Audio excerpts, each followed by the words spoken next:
Hi viewers, welcome to Bhaskar's area. Andhra Pradesh రాష్ట్రంలో mega DSC నియామకాల కోసం అభ్యర్థులు ఎంతగానో ఎదురు చూస్తూ ఉన్నారు. మరి డిఎస్సి 2025 నియామక ప్రక్రియ చివరి అంకానికి చేరుకోబోతోంది. ఇప్పటికే మరి అభ్యర్థులకు సంబంధించిన స్కోర్ కార్డ్స్ అనేవి విడుదల చేసినటువంటి ప్రభుత్వం టెట్ మార్కుల్లో ఎవరికైనా తేడాలుంటే వాటి మీద అభ్యంతరాలు సమర్పించడానికి ఈ రోజు వరకు అవకాశం కల్పించడం జరిగింది. మరి అభ్యర్థుల అభ్యంతరాలు పరిశీలించిన తర్వాత మరి సెలక్షన్ లిస్టులు, ప్రాథమిక మెరిట్ లిస్టు విడుదల చేసిన తర్వాత సెలక్షన్ లిస్టులు అనేవి విడుదల చేసి 1:1 సెలక్షన్ లిస్టులు విడుదల చేసిన తర్వాత మరి ధ్రువపత్రాల పరిశీలన అనగా సర్టిఫికేట్ వెరిఫికేషన్ ను నిర్వహించాలి అని ప్రభుత్వం భావిస్తోంది. ఈ నేపథ్యంలో మరి ఆంధ్రప్రదేశ్ ముఖ్యమంత్రి నారా చంద్రబాబు నాయుడు గారు స్వతంత్ర దినోత్సవాన్ని పురస్కరించుకుని డిఎస్సి అభ్యర్థులకు మరి శుభ వార్త తెలియజేశారు. మరి ఈ ఆగస్టు చివరికల్లా ఈ నియామకాలను పూర్తి చేయబోతున్నట్లు తెలియజేశారు. దీనికి సంబంధించిన సమాచారాన్ని మనం ఇక్కడ చూస్తూ ఉన్నాం. ఏపీ డిఎస్సి అభ్యర్థులకు తీపి కబురు అందించిన ముఖ్యమంత్రి. ఆంధ్రప్రదేశ్ ముఖ్యమంత్రి నారా చంద్రబాబు నాయుడు గారు గుడ్ న్యూస్ వినిపించారు. డిఎస్సి అభ్యర్థులకు తీపి కబురు వినిపించారు.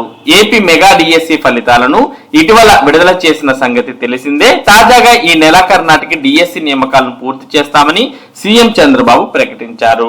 మెగా డిఎస్సి ద్వారా సుమారు 16,000కు పైగా ఉపాధ్యాయ పోస్టుల భర్తీని చేపడుతున్నామని, ఈ నియామకాలకు సంబంధించిన డిఎస్సి పరీక్షలను జూన్ నుంచి జూలై వరకు నిర్వహించగా డిఎస్సి ఫలితాలను ఇటీవల ప్రకటించారు. మిగతా ప్రక్రియను వీలైనంత త్వరగా పూర్తి చేసి ఆగస్టు నెలాఖరు నాటికి డిఎస్సి నియామకాలు చేపడతామని సీఎం చంద్రబాబు ప్రకటించారు. స్వతంత్ర దినోత్సవం సందర్భంగా విజయవాడలోని ఇందిరాగాంధీ మున్సిపల్ స్టేడియంలో సీఎం చంద్రబాబు జాతీయ జెండాను ఆవిష్కరించారు. అనంతరం మాట్లాడిన ఆయన రాష్ట్రానికి సంబంధించిన పలు అంశాలను ప్రస్తావించారు. 2014-19 మధ్య కాలంలో దేశంలోనే టాప్ 3 రాష్ట్రాల్లో ఏపీని నిలపాలమన్న చంద్రబాబు 2019లో వచ్చిన వైసీపీ ప్రభుత్వం రాష్ట్రాన్ని దెబ్బతీసిందని ఆరోపించారు. ఏపీ బ్రాండ్ను నాశనం చేశారన్న చంద్రబాబు 10 లక్షల కోట్ల అప్పులు చేశారని ఆరోపించారు. గత ప్రభుత్వం పాలనతో పోలవరం, అమరావతి నిలిచిపోయాయని, రాష్ట్రానికి పెట్టుబడులు ఆగిపోయాయని విమర్శించారు.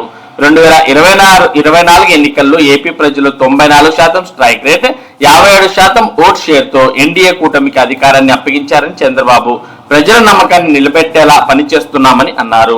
ఎన్టీఆర్ భరోసా సామాజిక భద్రతా పింఛన్ల పథకం కింద రాష్ట్రంలోని 64 లక్షల మందికి పింఛన్లు అందిస్తున్నామని వివరించారు.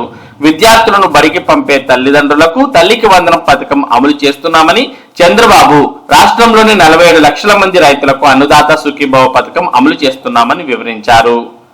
మరి ఈ విధంగా ఆంధ్రప్రదేశ్ రాష్ట్రంలో అమలు చేస్తున్నటువంటి పథకాలకు సంబంధించిన వివరాలు తెలియజేయడంతో పాటు మెగా డిఎస్సికి సంబంధించిన నియామక ప్రక్రియను ఈ ఆగస్టు చివరికల్లా పూర్తి చేయబోతున్నట్టు మరి ముఖ్యమంత్రి చంద్రబాబు నాయుడు గారు తెలియజేశారు. మరి ఆగస్టు నెలాఖరికే డిఎస్సి నియామకాలు అనేవి చేపట్టబోతున్నారు. ఇదే కరెక్ట్ అయితే రాబోయే ఉపాధ్యాయ దినోత్సవానికల్లా మరి కొత్త డిఎస్సి అభ్యర్థులంతా కూడా ఉపాధ్యాయులుగా నియామకం కాబోతున్నారు.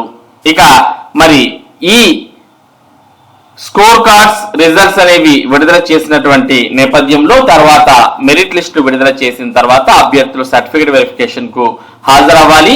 మరి సర్టిఫికేట్ వెరిఫికేషన్ కు సంబంధించినటువంటి వివరాలను మనం ఒకసారి నోటిఫికేషన్ లో గమనించినట్లయితే సర్టిఫికేట్ వెరిఫికేషన్ ప్రాసెస్ అప్పుడు మరి కమిటీ ఈ కింది కనబర్చినటువంటి డాక్యుమెంట్స్ ను వెరిఫై చేస్తుంది అంటూ ఇందులో పేర్కొన్నారు.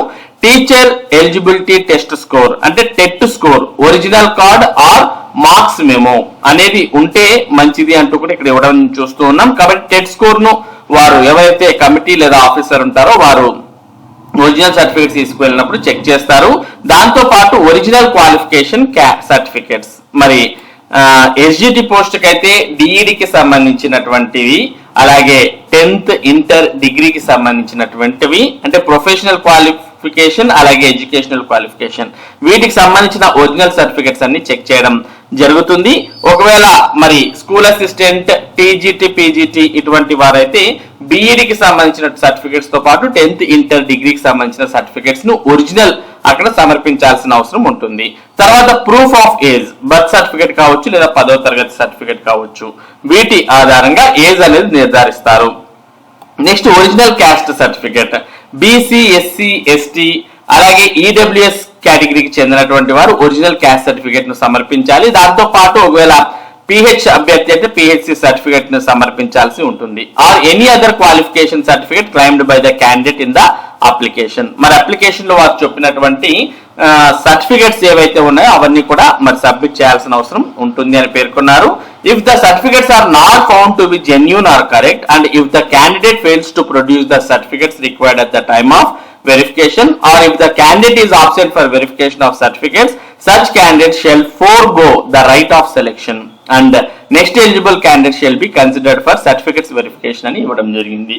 కాబట్టి ఎవరైతే అభ్యర్థి సర్టిఫికేట్ వెరిఫికేషన్ అప్పుడు జెన్యూన్ ఒరిజినల్ సర్టిఫికేట్స్ ను సబ్మిట్ చేయలేకపోయినా లేదా సర్టిఫికేట్ వెరిఫికేషన్ కు ఎవరైతే సెలెక్షన్ లిస్ట్ లో ఉన్నటువంటి అభ్యర్థి ఉన్నారో అటువంటి అభ్యర్థి హాజరు కాకపోయినా మరి అటువంటి వారు వారి యొక్క సెలెక్షన్ ను వదులుకోవాల్సి ఉంటుంది.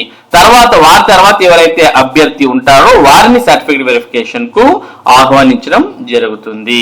కాబట్టి అభ్యర్థులు మీ సంబంధించినటువంటి సర్టిఫికేట్స్ అన్నిటిని కూడా సిద్ధంగా ఉంచుకొని ఉండాలి. ఎందుకంటే మరి ఇక్కడ చూస్తూ ఉన్నాం at the time of certificate verification ఒకవేళ మీ సర్టిఫికేట్స్ ని మీరు ప్రొడ్యూస్ చేయడంలో ఫెయిల్ అయితే మరి మీరు సెలెక్షన్ ను వదులుకోవాల్సిన అవసరం ఉంటుంది అనే విషయాన్ని ఇందులో పేర్కొన్నారు. కాబట్టి మరి ఒకవేళ ఎవరైనా అభ్యర్థి ఒరిజినల్ సర్టిఫికేట్స్ ని ప్రొడ్యూస్ చేయలేని పక్షంలో వారి తర్వాత ఉన్నటువంటి వారికి అవకాశం ఇవ్వడం జరుగుతుంది. After due verification of the originals of all relevant certificates, selection of the candidates for vacant teacher post of government, local bodies, tribal welfare department, juvenile department, department of welfare of differentiabled shall be made as per the merit cum roster of each unit of appointment and accordingly the selection committee concerned shall allot the candidates to the respective unit. కాబట్టి ఎవరైతే certificate verification పూర్తి చేసుకుంటారో అటువంటి వారిని merit come roster విధానంలో మరి నియమించడం జరుగుతుంది. ఎవరైతే ఒరిజినల్ సర్టిఫికేట్స్ ను ప్రొడ్యూస్ చేయడం జరుగుతుందో అటువంటి వారిని మెరిట్ కమ్ రోస్టర్ విధానంలో నియమిస్తారు. ఇక next district selection committee concern shall approve the selection list prepared as per the rules. The same list shall be displayed on the notice board and the concerned departments and on the official websites for the information of candidates. కాబట్టి ఎవరైతే certificate verification ని పూర్తి చేసుకుంటారో వారి యొక్క selection లిస్టులు అనేవి DSC district selection committee ప్రచురిస్తుంది వెబ్సైట్ లోను అని ఇక్కడ ఇవ్వడం జరిగింది. ఇక DSC has right to post the candidates as per the need based on teacher people ratio during the counselling. Candidate selected for the post does not have right for seeking transfer from the designated places. కాబట్టి DSC committee అంటే district selection committee అనేది మరి teacher people రేషియోని బట్టి పోస్టులు అనేవి ఇవ్వడం జరుగుతుంది. మరి వారిని కూడా ప్రభుత్వానికి అనుకూలంగా అభ్యర్థులకు స్థానాలు కూడా కేటాయించడం జరుగుతుంది. అంతే తప్ప మరి వారికి అనుకూలమైనటువంటి స్థానాలను డిమాండ్ చేసే అవకాశం ఉండదు. మరి అక్కడ ఉన్నటువంటి ఖాళీలను అభ్యర్థులు ఎంచుకోవాల్సిన అవసరం ఉంటుంది. ఇక number of candidates selected shall not be more than the number of vacancies. ఎన్ని పోస్టులు అయితే ఉన్నాయో అంతమంది అభ్యర్థులను మాత్రమే ఎంపిక చేయడం జరుగుతుంది. After publication of final selection list the mega DSC 2025 deemed to be closed. There shall be no waiting list. If the notified post is unfilled due to the non-availability or non-joining eligible qualified candidate or for any other reason, the said unfilled post shall be carried forward to the future recruitment. ఇది most important.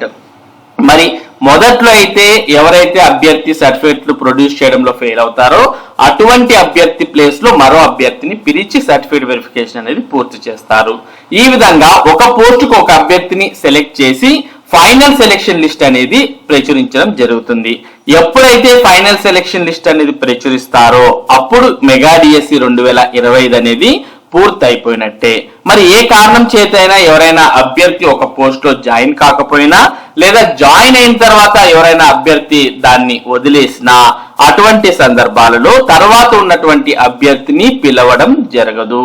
No waiting list అని కూడా ఇక్కడ ఇవ్వడం జరిగింది. కాబట్టి ఏవైనా పోస్టులు unfilled గా ఉంటే వాటిని మరలా తర్వాత అభ్యర్థులతో భర్తీ చేయకుండా ఆ పోస్టును తర్వాత రాబోయే డిఎస్సికి మరి మార్చడం జరుగుతుంది అంటూ ఇందులో పేర్కొన్నారు. కాబట్టి ఈ విషయాల్ని ఎవరైతే మెగా డిఎస్సి కోసం వేచి చూస్తున్నారో ఆ అభ్యర్థులంతా గమనించాల్సిన అవసరం ఉంది. మరి చాలా మందికి ఇది డౌట్ గా ఉంది. మరి ఒక పోస్ట్ ఒకరినే సెలెక్ట్ చేస్తే మరి తర్వాత ఉన్నటువంటి వారి పరిస్థితి ఏంటి అనే అనుమానం చాలా మందికి ఉంది. కాబట్టి ఇక్కడ మీరేమి అనుమానం పెట్టుకోవాల్సిన అవసరం లేదు. ఒక అభ్యర్థిని ఒక పోస్ట్ కు ఫస్ట్ టెంపరీ మెరిట్ లిస్ట్ లో ఇస్తారు. మరి ఒకవేళ వారు ఎవరైనా సర్టిఫికేట్స్ ను ప్రొడ్యూస్ చేయడంలో ఫెయిల్ అయితే తర్వాత అభ్యర్థిని కూడా సర్టిఫికేట్ వెరిఫికేషన్ కు పిలుస్తారు. ఈ విధంగా ఒక పోస్ట్ కు ఒక అభ్యర్థి ఎంపిక అయ్యేంత వరకు చేస్తారు. ఫైనల్ సెలెక్షన్ లిస్ట్ అనేది ఒకసారి విడుదలైంది అంటే అక్కడితో మెగా డిఎస్సి నోటిఫికేషన్ అనేది క్లోజ్ అయినట్టు మనం భావించవచ్చు. ఒకవేళ అభ్యర్థులు జాయిన్ కాకపోయినా మరే కారణం చేతైనా ఆ పోస్టు ఖాళీ ఏర్పడినా వాటిని తర్వాత అభ్యర్థితో భర్తీ చేయకుండా రాబోయే డిఎస్సి నోటిఫికేషన్ కు బదిలీ చేస్తారు. ఇది ఏపీ మెగా డిఎస్సికి సంబంధించినటువంటి సర్టిఫికేట్ వెరిఫికేషన్ కు సంబంధించినటువంటి పూర్తి సమాచారం. ఇటువంటి ముఖ్యమైన సమాచారం భాస్కర్స్ ఏరియా మీకు అందిస్తూ ఉంటుంది. మరి ఈ సమాచారం మీరు మిస్ కాకుండా పొందడానికి మన భాస్కర్స్ ఏరియా యూట్యూబ్ ఛానల్ కు సబ్స్క్రైబ్ అవ్వండి. అలాగే ఈ వీడియోని లైక్ చేసి షేర్ చేయండి. Thank you for watching this video.